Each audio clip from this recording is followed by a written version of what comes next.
Hello friends, আমি শুভম। আপনারা সবাই জানেন আমি বাইরে আছি, যার জন্য আমাকে এইভাবে ভিডিও করতে হচ্ছে। এখন রিভিউ করব মা এসেছে গানটা, যেটা একটু আগে রিলিজ করেছে প্রজাপতি 2 এর নতুন গান, যেটার মিউজিক দিয়েছে জিৎ গাঙ্গুলি, গেয়েছে কুমার শানু। কেমন হলো গানটা? এই গানটা যখন আমি দেখলাম না যে গানটা এসছে, আমি গানটা খুব এক্সপেকটেশন নিয়ে দেখা শুরু করেছিলাম। কারণ হচ্ছে জিৎ গাঙ্গুলি, এবং জিৎ গাঙ্গুলি এর আগে পুজোর গান বা দুর্গা পুজোর গান যা বানিয়েছে সেগুলো আমাদের কাছে স্মৃতি হয়ে রয়ে গেছে। সেটা ঢাকের তালে হোক অথবা চ্যালেঞ্জ 2 এর এলো যে মা, আপনি যাই গান বলুন, জিৎ গাঙ্গুলি এরকম ধরনের গান খুব ভালো বানায়। তার সঙ্গে কুমার শানু গেয়েছে গানটা, খুব এক্সপেকটেশন নিয়ে দেখতে বসছিলাম। কিন্তু গানটা ভালো হয়েছে, কিন্তু গানটা না আউটস্ট্যান্ডিং গান হয়েছে সেটা বলতে পারবো না।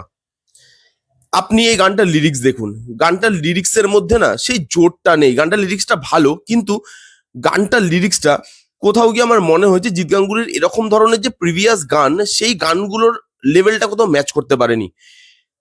Same goes for music also, মিউজিকেও আমার সেটাই মনে হয়েছে। এবং আরেকটা জিনিস যেটা আমি গানটা খুব খামতি লাগলো, গানটা যখন আপনি স্ট্যান্ডার্ড হিসাবে শুনবেন, শুধু হেডফোনে আপনি শুনছেন, তখন গানটা আপনার ভালো লাগবে, তবুও সেই লেভেলটা ম্যাচ করতে পারেনি, তবুও ভালো লাগবে, গানটা ডিসেন্ট লাগবে। কিন্তু যখন আপনি গানটা দেখছেন উইথ ভিজুয়াল, তখন না গানটার যে রিদম, গানটার গাওয়ার যে পেস, তার সঙ্গে দেবদা যে ডান্স করছে, তার যে ডান্স কোরিওগ্রাফি, দেবদা খুব ভালো ডান্সার, খুব ভালো ডান্স করে, আমরা সবাই জানি।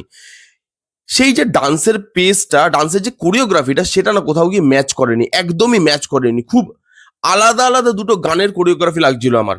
এই গানটা তখন সেই মোমেন্টে আসবে যখন দেবদা হয়তো তার মেয়েকে নিয়ে কলকাতায় আসবে তার বাবার সঙ্গে দেখা করতে। সেই পয়েন্ট অফ টাইমে এই গানটা হচ্ছে, তখন হয়তো কলকাতায় দুর্গা পুজোর একটা মরশুম চলছে এবং তখন দুর্গা পুজো হচ্ছে। সেই জায়গায় গানটা আসছে, মিঠুনদা আছে, মিঠুনদা নাচছে। কিন্তু গানটার যে ডান্স স্টেপ গুলো, সেগুলো এই গানটার যে রিদমটা বা গানটার যে মিউজিকটা, তার সঙ্গে যাচ্ছে না। গানটার যে লিরিক্স, গানটার লিরিক্সটা মনে হচ্ছে কি যে, মানে কি বলবো, লিরিক্সটা লিখতে গিয়ে মাঝে মাঝে কোথাও একটু চাপে পড়েছে লিরিক্স রাইটার, যে এখানে একটুখানি ইজি লিরিক্স দিয়ে বা একটুখানি নর্মাল জিনিস দিয়ে আমি গানটাকে এগোই। তো সেরকম ভাবে আমার মিউজিকটা মনে হয়েছে, লিরিক্সটা মনে হয়েছে, মিউজিকটাও ঠিক সেরকম। জিৎ গাঙ্গুলির এই ধরনের গানে যেরকম মিউজিক দেয়, সেই মিউজিক বা তার কাছাকাছিও আমার মিউজিকটা মনে হয়নি। মিউজিকে, এ ধরনের মিউজিকে ঢাকের যে বিট, যেরকম ভাবে জিৎ গাঙ্গুলি এই ধরনের গান মিউজিক ডিরেকশন দিয়ে আসে, ঢাকের বিট যেরকম ধরনের সেখানে মিউজিকের ব্যবহার করা হয়, সেগুলো না আমার এখানে অ্যাপ্রোপ্রিয়েট বলে মনে হয়নি। আমার গানটা আমি দেখে হতাশ। কুমার শানু গানটা গেয়েছেন, যতটা ভালো গাওয়া সম্ভব ততটা ভালো, ততটা অনেস্টির সাথে গেয়েছেন। আমার কোথাও গিয়ে গানটা না খুব একটা ভালো লাগলো না। আমি সত্যি কথা বলছি। জানি আমি হয়তো অনেকে আমাকে গালাগালি দেবেন, হয়তো অনেকে ক্রিটিসাইজ করবেন যে হ্যাঁ, তুমি এরকম ধরনের গান কি করে খারাপ বলতে পারো। কিন্তু গানটাকে আমি যদি গান হিসাবে জাজ করি, দেখুন গানের যে আমি খুব বড় বোদ্ধাতা নই, কিন্তু শুনে একটা গান, দেখে একটা গান, সেটা তো ভালো লাগতে হবে। গানটা শুনেও আমার খুব অ্যাভারেজ লাগলো মিউজিক ওয়াইজ, লিরিক্স ওয়াইজ। এবং গানটা যখন আমি দেখলাম, তখন আমার মনে হলো যে যে ডান্সগুলো দিয়েছে, সেই ডান্সগুলো ওই গানটার রিদম বা এই গানটার যে মুড বা গানটার যে মিউজিক, সেই মিউজিকটার সঙ্গে কোরিওগ্রাফিটা যাচ্ছে না। এমনিতে দেবদাকে দেখতে ভালো লেগেছে, মিঠুনদাকে দেখতে ভালো লেগেছে, সবাই ছিল গানটার মধ্যে।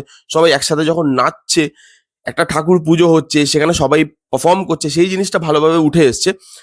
কিন্তু গানটা কোথাও গিয়ে মনে আমার দাগ কাটতে পারলো না। সরি টু সে, বাট হ্যাঁ, এটাই সত্যি কথা। আমি ফ্যান ক্যাটার করার জন্য বলতেই পারতাম খুব ভালো গান, মন ভরে গেছে, বলতেই পারতাম, বাট আমি ওরকম ধরনের রিভিউ করি না। যারা আপনারা আমার চ্যানেল দেখেন প্রতিনিয়ত, যারা জানেন আমি কোনো জিনিস আমার যেরকম ফিল হয় ভেতর থেকে, আমি সেটাই বলার চেষ্টা করি এবং সেটাই বলার চেষ্টা করলাম। বাকি আপনারা বলুন আপনাদের কিরকম গানটা লেগেছে, কারা কারা শুনেছেন, আপনাদের কিরকম লেগেছে কমেন্ট করে জানান। যারা যারা এখনো শোনেননি, জান গিয়ে শুনুন, শুনে কমেন্ট করে জানান যেটা কি জিৎ গাঙ্গুলির বাকি এরকম ধরনের গান, সেই গানের লেভেলে এই গানটা হয়েছে না হয়নি, জানান।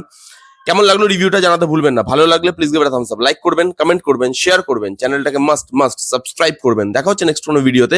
ততক্ষণ bye bye, take care and be safe.